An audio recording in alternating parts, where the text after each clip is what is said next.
Hi, this is Rick Manning, President of Americans for Limited Government. The speaker battle rages on as the House Majority Whip, Tom Emmer from Minnesota, is the new speaker designee. What does that mean? Who is Tom Emmer? What do we know about him? Well, first of all, I'm going to just share with you, Donald Trump came right out of the box with some condemnation for Emmer. He wrote, I have many wonderful friends wanting to be Speaker of the House, and some are truly great warriors. Rhino Tom Emmer, who I do not know well, is not one of them. He never respected the power of a Trump endorsement or the breadth and scope of MAGA, Make America Great Again. He fought me all the way, and actually spent more time defending Ilhan Omar than he did me. He is totally out of touch with Republican voters. I believe he has now learned his lesson because he is saying that he is pro-Trump all the way. But who can ever be sure? Has he only changed because that's what it takes to win? The Republican Party cannot take that chance because that's not where the America First voters are. Voting for a globalist rhino like Tom Emmer would be a tragic mistake.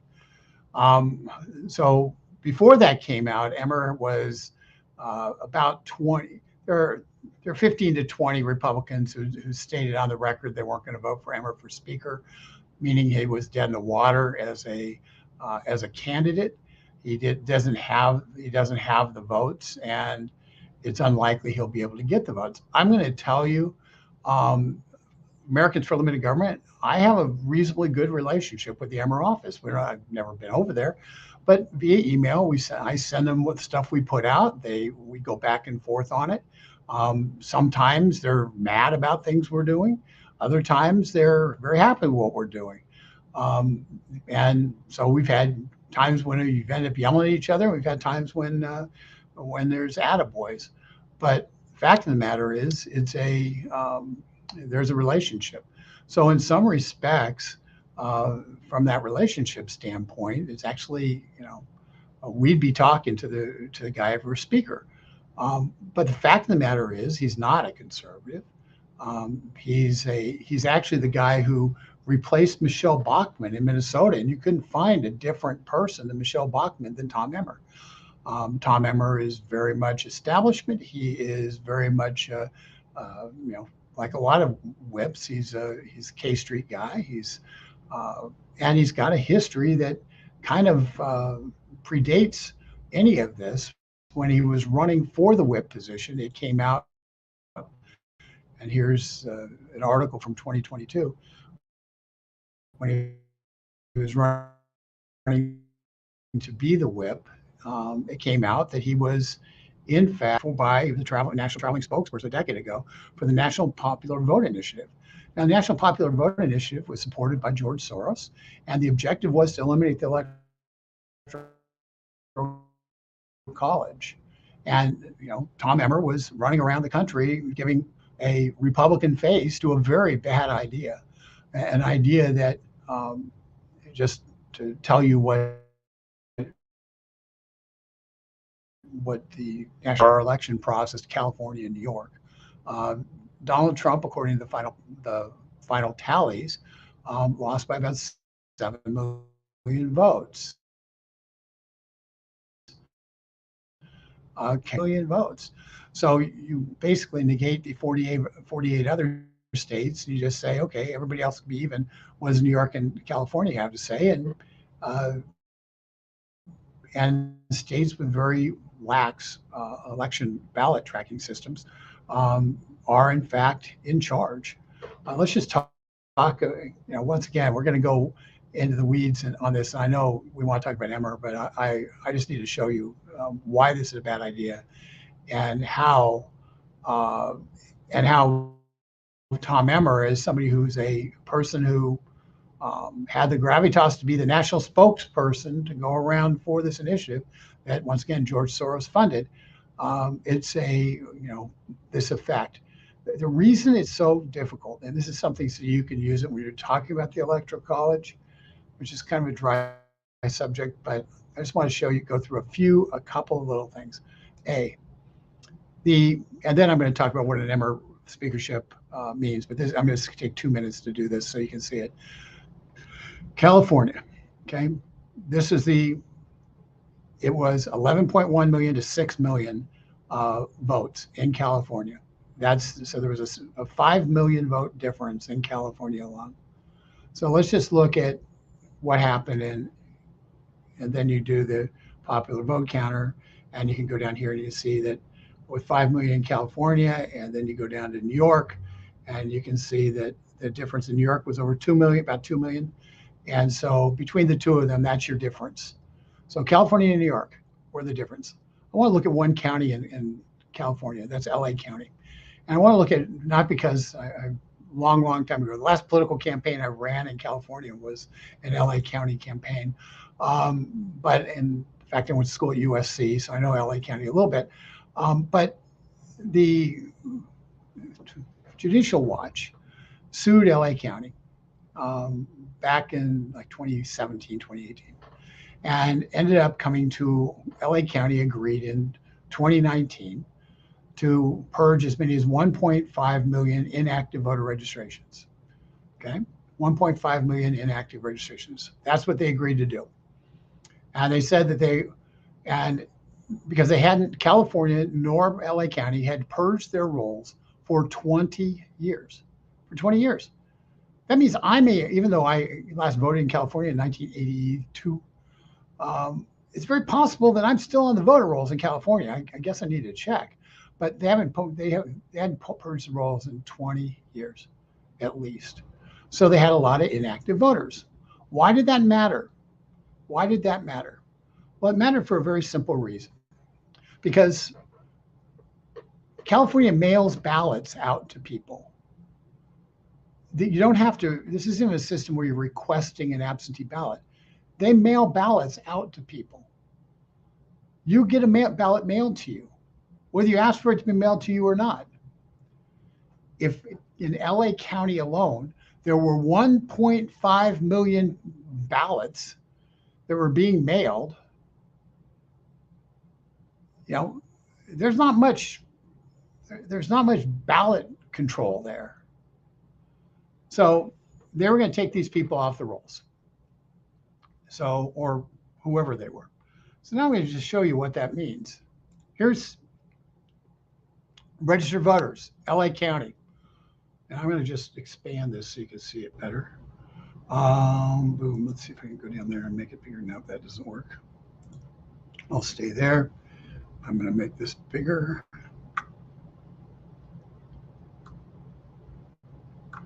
Okay, because this is a part that's important. I want you to just look at these numbers right here. This agreement came in 2019. So in the 2018 general, there were persons registered to vote in LA County. There were 5.3 million persons eligible to vote in LA County. Okay. Now, they said that 1.5 million were ineligible. So you would think that this number would go down, right? But no, it's from 5.3 million, it goes to 5.8 million in 2020. This is after supposedly kicking 1.5 million people off. Then in the recall, it's 5.7. Then it's 5.7 in the 2022 primary, which is pretty consistent. And then it's 5.7 in the 2022 general. So I can't find the 1.5 million people who were kicked off. No one can find them. They didn't kick anybody off.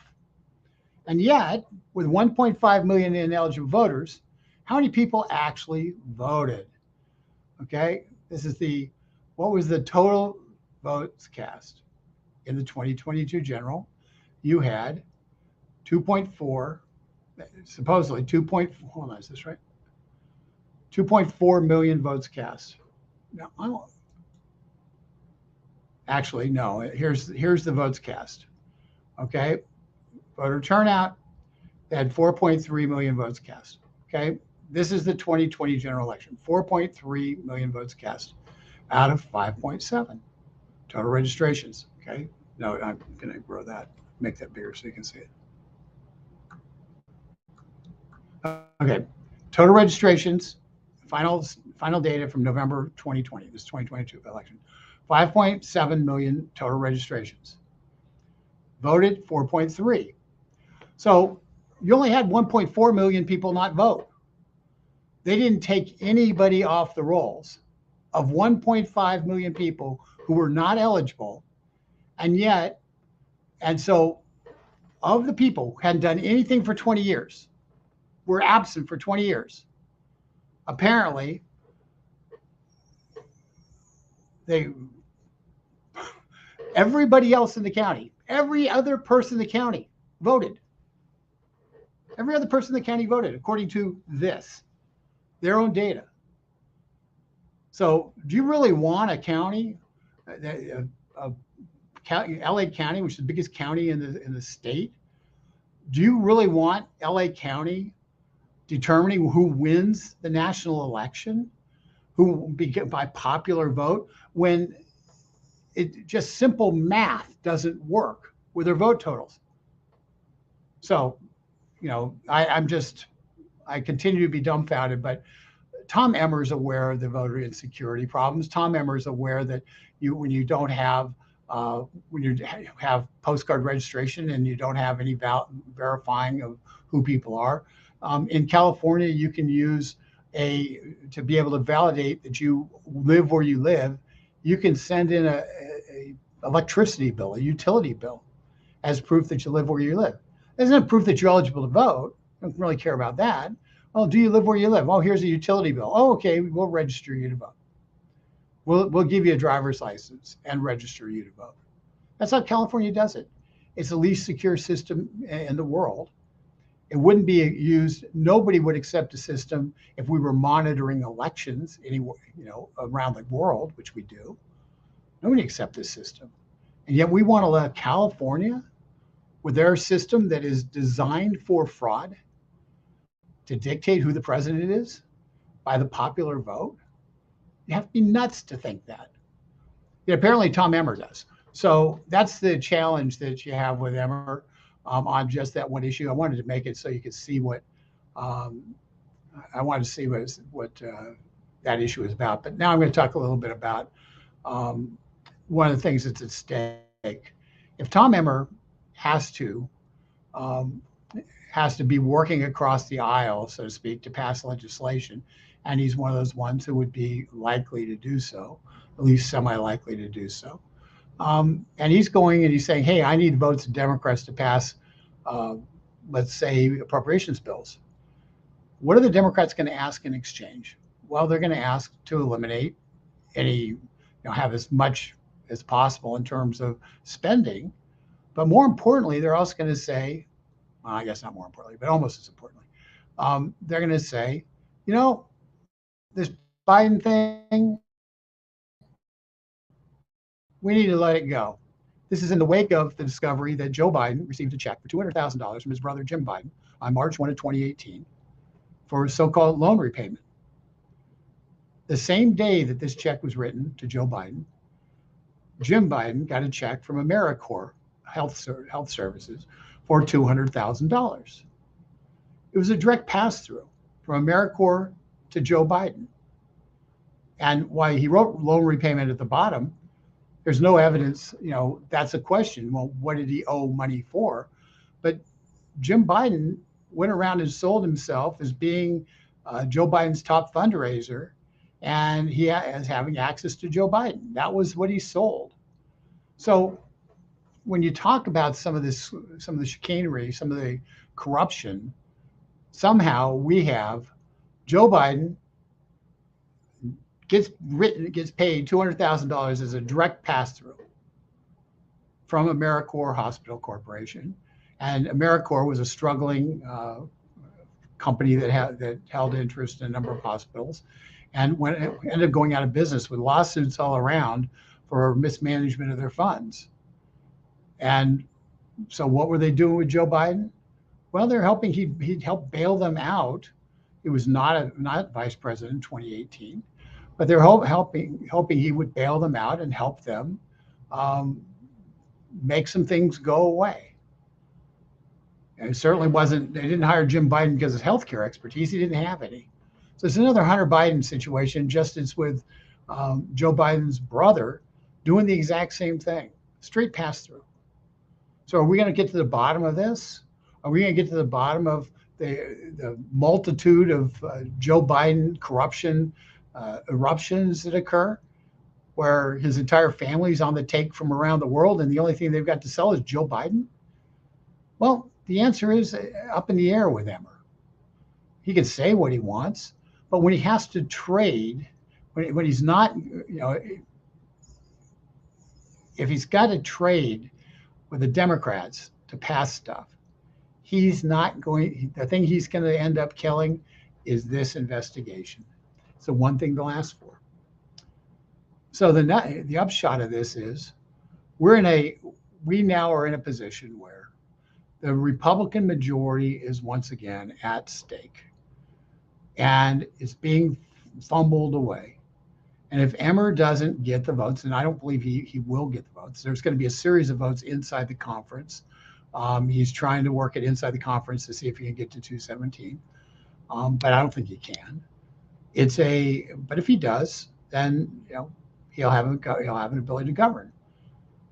If he's not able to get 217, then we're going to see this proposal to resurface to extend the House Speaker pro tem appointed by Kevin McCarthy, Patrick McHenry from North Carolina, extend that and give that position more power. And it comes very significant what the head of the House Progressive Caucus said. Yeah, we'll give him the votes to pass that resolution. But we need to have functional control of the House. So yeah, the Democrats are willing to provide the votes to make the House work, but only if they control the House. Imagine the idea. So that's what's at stake, is who's going to control the agenda in the House. And once again, the Republicans are bumbling around, and it's a lot of long knives are out for Matt Gaetz for being the initial cause of this. But the reality is this just brings forward the division within the House conference.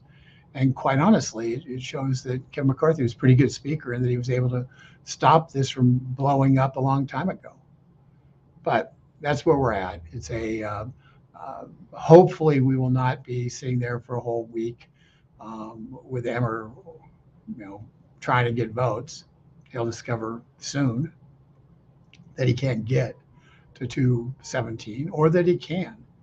But I'm just telling you, if Tom Emmer is speaker, we're in a position where we're in a different position. We're in a position where if he wins this speakership, if the Republicans hold control, he will likely win the speakership in 2025.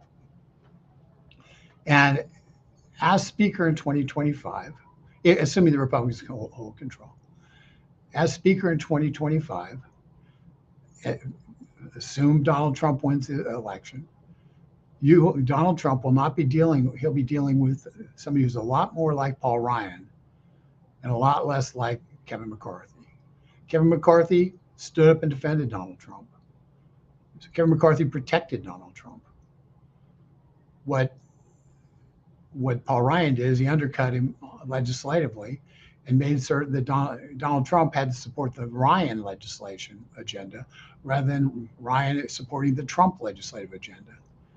And that's the challenge that a Donald Trump presidency would have with Tom Emmer. Because Tom Emmer is not a Trump supporter. He is not a Trump supporter. Just understand that. And if you have a House Speaker who looks a whole lot like Mitch McConnell in terms of his approach to governance, you're going to have an inert or actively opposed Congress against a president of their own party. That's the challenge with Emmer. This is not just about 2024 when they'll, truthfully, with the Democrats in control of the House and Senate, Democrats in control and Biden in the White House, you can't expect to get a hell of a lot done. But you should set the agenda. The House should set the agenda. With Emmer, they won't. And that is, or unlikely to. And that is really bad news going forward in 2025 to be able to hit the ground running with a legislative agenda should Donald Trump win, and should the American people be fortunate enough to have Donald Trump win. So, folks, this is about a lot more than just the DC back and forth and all that. This is really about what's going to happen in the House of Representatives for the next 2 to 4 years. And it's going to continue to be ugly. It's going to continue to make you sit there and just say, want to turn off your TV and say, I don't even want to pay attention to this anymore. But it's incredibly important that they get this right. And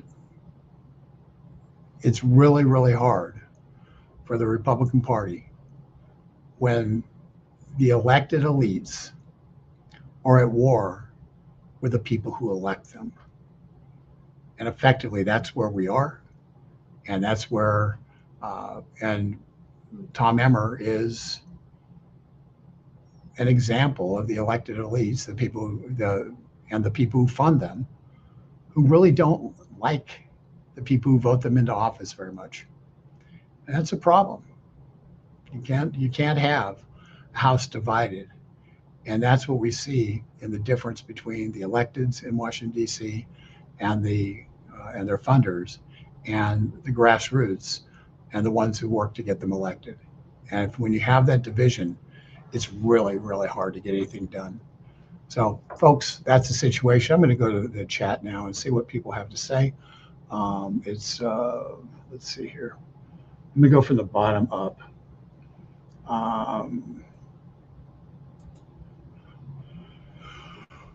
Let's go from the bottom up. And let's go away from, I'm going to just stop screen. Okay, no Byron Donald or Trump. So, well, Mr. Donald's lost.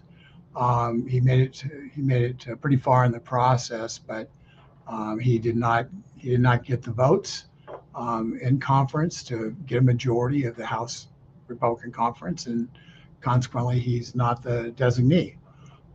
Does he have a chance to come back later? I guess, maybe. At some point, what the Republicans are going to have to do is they're going to have to do a different type of ballot. They're going to have to send around and a ballot to people and say, give me the names of the people you won't vote for. And have people list, all the ones secretly, but all the people they won't vote for. And then they're going to have to compile that and find out who in the room has the ability to get to 217 votes. And anybody who has more than 5 or 6 people saying I won't vote for this person is ineligible, because there's a rule here. In the House, it's the rule 218. Now, because 2 people are out through death, so there's only 433 members of the House right now with 2 seats open. It's a rule of 217. And the biggest House rule is, it's normally known as rule 218, so I'll just do that, is the House is the one place that the only thing that matters is, can you carry a majority? And the problem here is Republicans have to find somebody amongst the ranks, amongst the 221 Republicans, who can get 217 votes. And they keep nominating people who can't. That's the hard reality. The sad truth is, when Matt Gaetz led a rebellion, where 8 members of the House Republican Conference ended the speakership of Kevin McCarthy, it said to the Republican Conference that, well, any 5 people, any 6 people, 8, any can get together and determine who's speaker. And that's really unwieldy. It broke the system. But now they have to figure out a new way of doing it. And their current way of choosing a speaker designate, of saying whoever got the most votes, whoever got a majority in the House conference is going to be the nominee. It doesn't work in these circumstances, and they have to come to grips with that. Chip Roy had a system that he had suggested to them, and I would encourage Chip Roy to re-up that discussion, because the current system for choosing a designee is designed to fail. It will not work because the end idea that everybody's going to vote for the nominee doesn't exist anymore. And when you break that thing, you then have to take a different way to figure out who can get to 217. Representative Chip Roy had devised a way to do that. And I think the House conference is going to have to go back to the drawing board, look at the Roy proposal and implement that, and find a real way to find out who can be speaker, because it doesn't matter anymore who gets the majority of the conference. That matters for majority leader, matters for majority whip. Doesn't matter for speaker. What matters is who can get 217 votes out of that conference. And right now, Tom Emmer doesn't appear to be able to do that. Jim Jordan was not able to do that. And Speaker McCarthy was not able to do that. And Steve Scalise was not able to do that. So they have to come up with a different system that actually is conducive to getting to 217 votes. Let's see.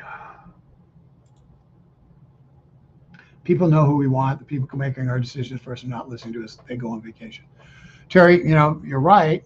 I'm not going to dispute what you say. It is unusual. Let's put it this way. There was a shock to the system. The number of calls and emails that were generated, and you guys did a phenomenal job of coming out and supporting Jim Jordan, shocked the system here in DC. The idea of people outside of the cloistered little beltway world trying to have a say-so and who was going to be speaker in what has essentially been a club election in the past it made a lot of people mad. It broke the way things normally happened, but that was important. I've been told my whole life when my candidate didn't win the primary, that the only thing that mattered was who you voted for speaker. You vote for, into modern times, do you vote for Nancy Pelosi or do you vote for Kevin McCarthy? The only vote that matters. So if you don't like, because the Democrat's going to vote for Pelosi. So as long as the Republican, no matter how much you have to hold your nose to vote for the person, they're going to vote for, at least they're not going to vote for Pelosi. They're going to vote for a Republican, and that's better. Well, when they tell me that my vote in the general election is about the speaker race, and then they tell me I don't get to have a say-so in who's going to be in the speaker race, and I'm not allowed to talk to my member, the guy who was elected, the woman who was elected, under the pretense that the only vote that really mattered was the one for speaker. But then they say, oh, you're not allowed to call that person or send an email about the speaker race. Kind of negates their whole argument, doesn't it? So yeah, so they're not used to getting input. The fact is Jim Jordan got to the numbers he got to because of that input.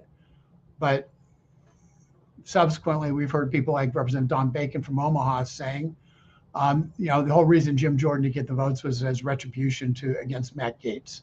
They did not want Matt Gaetz to win by getting a speaker who he wanted into office. And so Jim Jordan's speakership bid didn't come down to Jim Jordan's quality, didn't come to whether or not he'd be a good speaker, didn't come down to personal relationships. It came down to pure vindictiveness against Matt Gaetz. And hence, that's what doomed, according to Don Bacon, who was a leader of the fight against Jim Jordan, that's what doomed the Jordan run. And similarly, Byron Donalds, that's why I didn't think he had a chance. He didn't have a chance because he was one of the 20 who voted against McCarthy at the beginning. And they weren't going to reward him. So those are simple facts, and sometimes facts are hard to take, but that was pretty predictable. I think we actually predicted that way back when we were worrying about what Matt Gaetz was doing. And unfortunately, and truthfully, I got a lot of flack from it, but that's the fallout. Patricia McCarthy, well, we need Trump to fix this mess with this Biden. Him close the pipeline made our enemies all richer to get stronger this week. Um, Debbie Amendola, um, yeah, I know there's internal conversations going here, and I will tell you, um, Biden has created a mess. I mean, think about this. Not only is Biden not allowing pipelines to be built, not only is he attacking you trying to close pipelines, but he's now also got a regulation of making so you can't carry oil by truck, or I'm sorry, by train. So he wants to make it so you can't carry oil and natural gas by train because of threat of derailment. So if you can't get your natural resources from the well to a refinery by train or pipeline, you effectively have killed the ability to have oil and natural gas as a as as a means of heating this country, as a means of running this country's electrical system, as a means of running our trucks, running our cars. And that's what they're trying to do. So they've taken the derailments like the one in East Palestine, they've used as an excuse to say, well, we're not going to allow trains to carry oil after a certain year. And it's so you eliminate pipelines and you eliminate trains, and suddenly you have no capacity to get oil or natural gas from the field to the refiner or to the power plant. That's their plan. Oh, and by the way, they've killed coal. So that's their plan. So let's not pretend that Joe Biden has any master plan for, we're going to have an energy efficient future. Their objective is to put America's economy on its back and destroy the free enterprise system here in America. To take the abundance that we have in energy, that God has blessed this land with in energy, and the ability to produce energy, and the ingenuity on how to get that out of the ground, and to negate that because politicians and regulators say, we're not going to allow you to transport it. That's what Joe Biden's doing. So, Debbie, that's the reality of what's happening. Trump will fix that. And I'm concerned that what we really need is an aggressive House that will be fixing it. But with the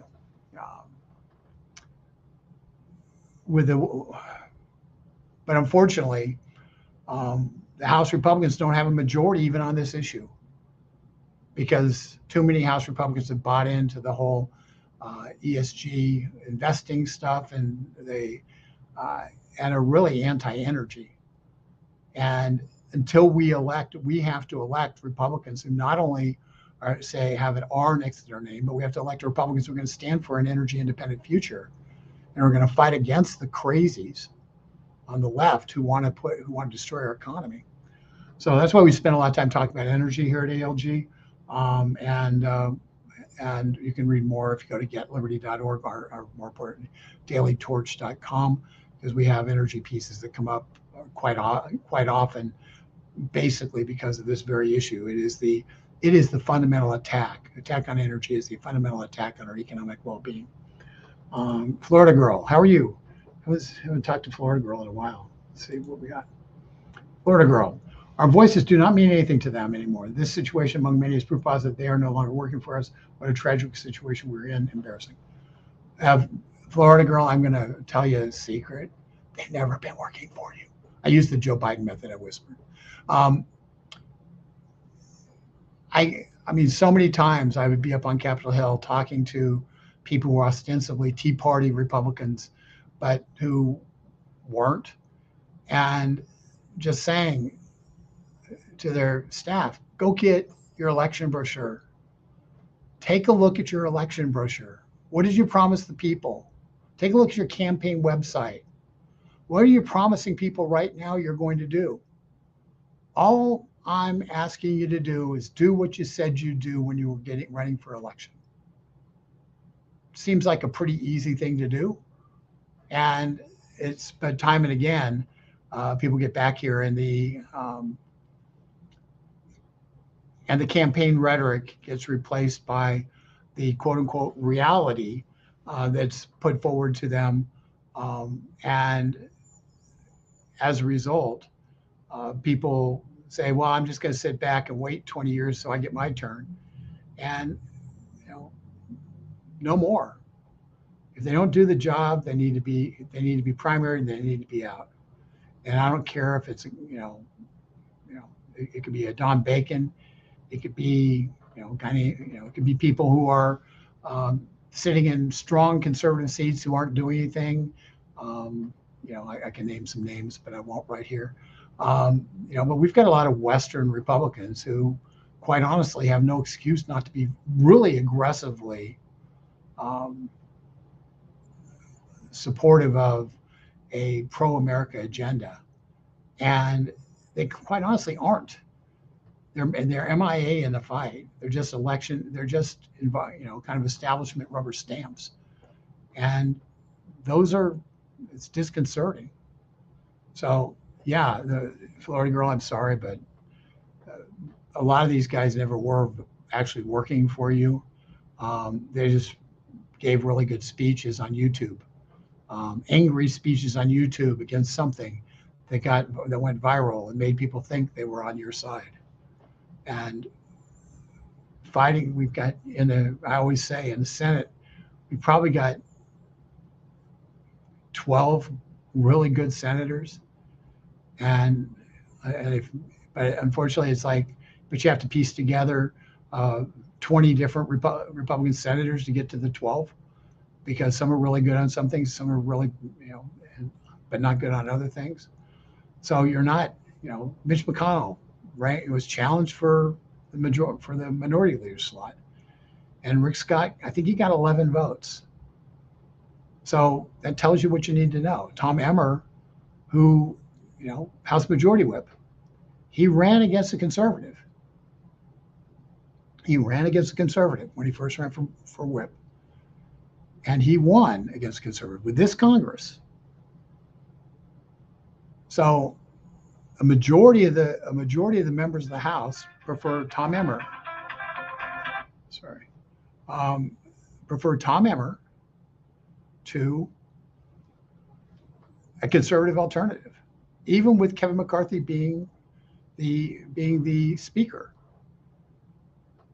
So, and Lee Stefanik, who's a moderate member of the House of Representatives, as the conference chair.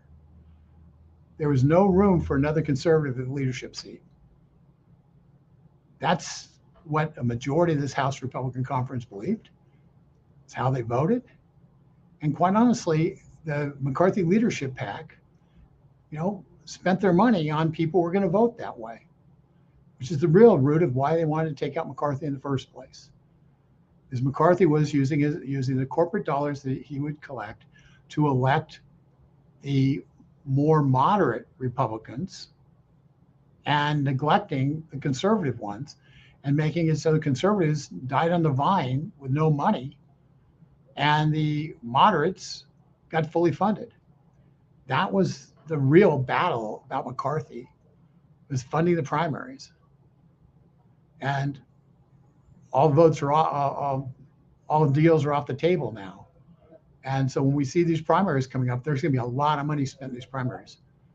And, and trust me, pay very close attention to who the committees are who are pushing into primaries. If it's the National Republican Congressional Committee pushing into a primary, that's the candidate you want to vote against. That's the moderate candidate. So you're going to have to be smart and you're going to have to be informed, and we're going to try to do our part to make sure you are. Let's see what else we have. I don't want that jerk from Minnesota to win. Please tell me it isn't true. He's a rhino. He is the nominee. There are about 20, around 20 Republicans, House Republicans, who say they're not going to vote for him. The threat that's being used against them is, well, if that's the case, we're going to put more power in the hands of Patrick McHenry, and with a cross-party deal on spending for the next 40 days, 35 days. And that's the threat that's going to be used against them. And so there's going to be a lot of push and pull. But does Tom Emmer get the votes? Well, I don't think he will, because he has to get to 217. And and it's death if he goes across the aisle and gets the votes from Democrats. So ultimately, does he get the votes? I don't think so. But the pressure to do something is pretty strong right now. A lot of America, just 2/3 of America said, and both parties said, House just needs to pick somebody. So it's like, they don't know why this is important. It's a totally stupid thing. The House needs to just pick somebody. It's one of the stupidest answers ever, but it's the way a lot of people feel. They're tired of it. Can't we just get on? And it doesn't matter who you pick. Just pick somebody. Well, if it doesn't matter who you pick, just pick a name out of the phone book and pick somebody out of the phone book. Let them be speaker, because they probably have a better chance of getting the speakership than, quite honestly, than Tom Emmer. But let's see what else happens. Emmer is a hard no. Screwed us with funding in 22, then got promoted for it. We got to stop promoting losers. That speaks for itself. Georgiana Odolini, gross interest and repayments on the federal debt hit $879 billion last fiscal year, eclipsing all military spending by $103 billion. If Treasury keeps issuing new debt, $500 billion this month alone, and rolling over old debt at higher rates, and annual interest will exceed $2 trillion by 2030. Yeah, that's pretty much what we've been saying. Now, recognize part of that federal debt is paid to the Federal Reserve. It's paid to to Social Security, the Social Security Trust Fund, the Medicare Trust Fund. So part of that's not, that's because when Social Security does not invest in the stock market. Social Security does, however, buy federal government bonds. And so that's so if you just stuck your money into Social Security and just sat there and didn't grow, then Social Security Trust Fund would have run out a long time ago. But since Social Security invests in bonds, federal government bonds, they get interest from those bonds. And presumably they sell and they trade those bonds to maximize its value. So when we're paying the $879 billion, and I could look it up because I don't know off the top of my head, part of that money is going to the Social Security Trust Fund. So it's kind of an internal balance transfer, but it's still spending in a very real way. And it's a debt that we owe. The numbers which I've seen show that we're, interest rates go up. I'll just put it this way. We roll about $9 trillion of debt a year. That's about how much, including new debt. So if you're rolling over $9 trillion of debt a year, what's going to happen with that? Well, you're going to have if there's just a 1% increase on $9 trillion, it means that you're going to have a $90 billion increase that year in your interest payments on the debt. That's just an auto, wash, rinse, repeat cycle, because a lot of the debt we have are 3-month bonds, 1-year bonds, 2-year bonds, and so they're constantly rolling over.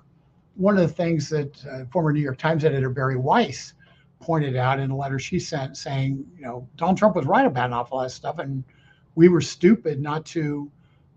We discharged it because we dismissed it because it's from the messenger. But in retrospect, it was exactly right. Donald Trump wanted to have 50-year government bonds, and he wanted to lock in 50-year government bonds at the 0.5%, 1% interest rate that was being there to sell government bonds at that time.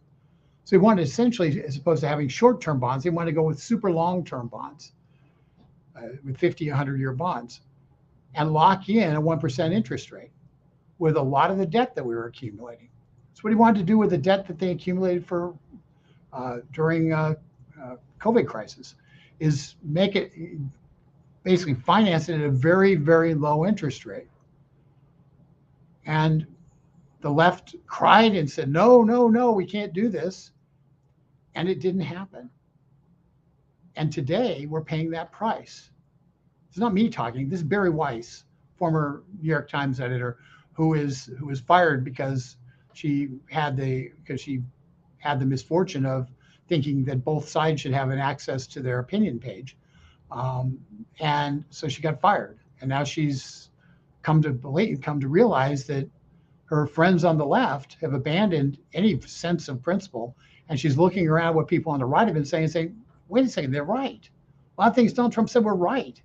Donald Trump brought peace in the Middle East through the Abraham Accords. So you see this transfer. You know, we gain Barry Weiss, they get Bill Kristol. I'll take that trade any day. But that's kind of, there's this transfer of where people are. It's weird. And that's why this whole conference thing is so interesting, because the people are demanding that the transfer occur in the House leadership, and the House is behind the times. And the irony is, the whole idea of the House was they were supposed to reflect the immediate kind of the pressures, the immediate bubbling of the masses, and the Senate was supposed to be the cooling pot for that. And so what we have instead now is we have the House, and part of it's because you have people there for a long time, and part of it is because the nature of the power structure in the swamp engulfing people get elected.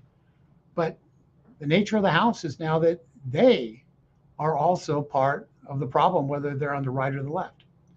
And the people on the right basically are in many cases, are people who want to hit the brakes. They see us plummeting towards a cliff, and they don't want to slam on the brakes. They want to tap the brakes gently and hope that we only go off the cliff at 80 miles an hour rather than 120 miles an hour. That's because there's too much change, there's too much dislocation if we try to actually fix this problem. There's too much danger, political danger. Change is political danger. So they truly are conservatives in that they don't want any change. And the last thing I want is somebody who's against change at a time when we need change. So we don't need conservatives, we need people who are more radical. We're pushing for change, for the positive. Change, limiting the size and scope of government is a radical concept. And I don't need a bunch of people going to rubber stamp a $7 trillion spending bill and say, gee, it could have been 7.2 trillion. I want people who are going to look at it and say, we've got to deal with $7 trillion of spending, and that means, and we're running a $2 trillion deficit. Well, maybe we should take a look at how do we get to 5 trillion in spending? Or how do we take out $2 trillion worth of deficit? What are the places where we can get money in that we aren't now? Where are the places where we can cut where we aren't now? I want honest discussion. And one of the things that Jim Jordan promised, which I hope doesn't get lost in the wash, is that we have a debt commission that actually honestly deals with the debt and where we're going, because we need to have a real discussion, not one of these, not a bunch of tweets on X or whatever it's called. So thank you for that post, Georgiana. Is it Georgina? I hope it's Georgina. I pronounced it correct. Okay, I'm going to let this go. We've had enough on this. I appreciate you guys being on here. We'll do another one tomorrow. I'm going to want to spend a little more time on what's happening with the impeachment and some of the things that are kind of bubbling around. And so probably going to talk about that tomorrow unless something breaks in the speaker's race. With that, thank you very much for listening. We will be back tomorrow.